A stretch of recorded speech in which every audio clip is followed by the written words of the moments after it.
لك سر عند الله بينك أنت وبين الله. asalaamu calaykum asxaabteyda qaali waa idin salaamay meel kasta dunida dacaladeeda kala joogtaan waa walaashin istaahil youtube-ka igala socotaa kuwin istaahil asxaabta qaaliga soo dhawaada maanta waxaan rabnaa inaan sameysano digir sida u taqaaniin bajiyo cid walba taqaanaa soo marka digirtaan aan dhambalaya biyaan ku qasaya soo insha Allah tumaro isku soo noqonayna sida u dhaqo sida u sameeyo hadii ilaahay karaal noqdo la socdo wanaagsan hadda waa ka sidaas u soo dhambalay and then biya ku shubaya biyaha marka ku shubo waa ka tagaya insha Allah nala socdo asxaabteyda wanaagsan waa kana bajiyalkan uu saarnay sidaas xiranay soo hadeer harabna insha Allah inaan dhaqno sida xalay uga tagno waa ujeedano uu radan ku dhasay kala xumo taqaaniin qashinkaasi dhan ka saareen hadii la yiraahdo soo waa dhaqaynaa waxa ku soo darsanayna in ila afkay beenka wix lagu dadari jirano soo iska fahma marka insha Allah qof walba jiismees inuu yaqaan jeclaaya inuu bajiyo samees qof walba yaqaano soo marka rabadaanka dadkiis leeyahay uu qaata maxaa idin soo geliyaa idin dhahay soo cunto karis wax qof basiyo ku dhahaa soo marka waa kaas aan hadeer bajiyaan idinka bilaabay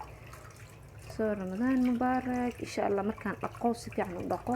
waxaan ku daraa insha Allah isla arkeena hadii la yiraahdo la socdo soo hadda sida u jeedaan xabad yaanya ah xabad basal ah laba xabad basbaas iyo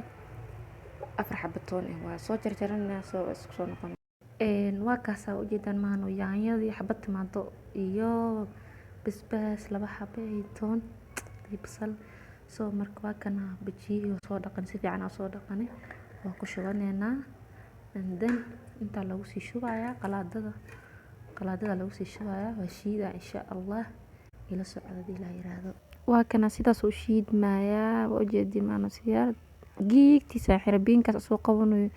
mashiinka ku surtay meesha presska yani oo suray hadda baaquliga ku gadinaya baaquliga marka ku kadib waxaan ku darayaa ishaq baking powder ama days faxiso ku darsan kartaa days baking powder caadi waaye soo qaandaafkeeda ku daraya iyo in yar cusba ah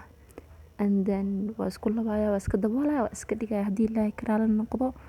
hawsheeda kala sii qabsanaayo waxyaaleeda kala sii diyaarsanayo ilaa adiga 5 daqiiqo 6 daqiiqo meelahaas and then insha Allah la socdo hadda sidaas oo daboolo waa dhigaya soo wado waxaan duubaya burki waaye because ani maanta uma talagalay inaan bur iyo sambuus iyo waxyaalahaas idin soo galgaliyo bad muhiimadeena xid bajiyaa soo waa kana hadda sidaas burki u wadana burki kaleeto insha Allah ilaahay waxaan ka baryaynaa inuu soonka qeyrkiisana soo waafajiyo kuwii ku camal falo ee camalkooda laga aqbalana Allah naga dhigo insha Allah soo hadda waa ka sabajiin waa kana waa furay oo fiican yahay waqtiga laga rabo soo gaaray soo ma sha Allah haddana waa duweyn hadii ilaahay rasliidan medium yani waa ku aadimiyeen way gaabanta number 4 camal ay waadin tahay saaid ma kullu saaid ma qabo soo ku ridayna si oo waxyar yani u gudubto hoosna ciirin uga noqon karno oo biseel uga noqonin waa kaas qaandada ilay ku duwaan qaandada ku dar gacan dhan lama aadin soo ma sha Allah asxaabtida qaaliga afurka ma sha Allah iska hay iska dabiici iska degan hadii aad jeceshiin waxyaalaha sidaan oo kale mar walba waxaan dhahaa maxay soo gilay cunto ay dhaadeen ma sha Allah marka ani ma malinayna wiilal ay u xiran ma sha Allah tabarakallah soo dhawaada wiilashayda qaaliga ma sha Allah waa ka sidaas u gudubtay tartiib dibkiisana medium waa soo asxaabtida qaaliga adeedada jecelahay waxaa leeyahay laga faa'iideysto Ramadaanka insha Allah dhamaanteen kuwa ka faa'iideysta Ilaahay subhanahu wa ta'ala naga dhigo cibaadadoodii iyo amaashooda kuwa la aqbalan Ilaahay subhanahu wa ta'ala naga dhigo soo sidaas ku waday waa bixiyay tiisha u dhigay saxanka tiisha dul saaray si saliid ugu dhuuqo soo ma sha Allah waa kaasa imagine ina macaankiisa cunusin camalno عرف ما شاء الله والله وحده انه سو شيء سو اصحاب تحنا leeyahay waa idin jeclaa Ilaahay subhanahu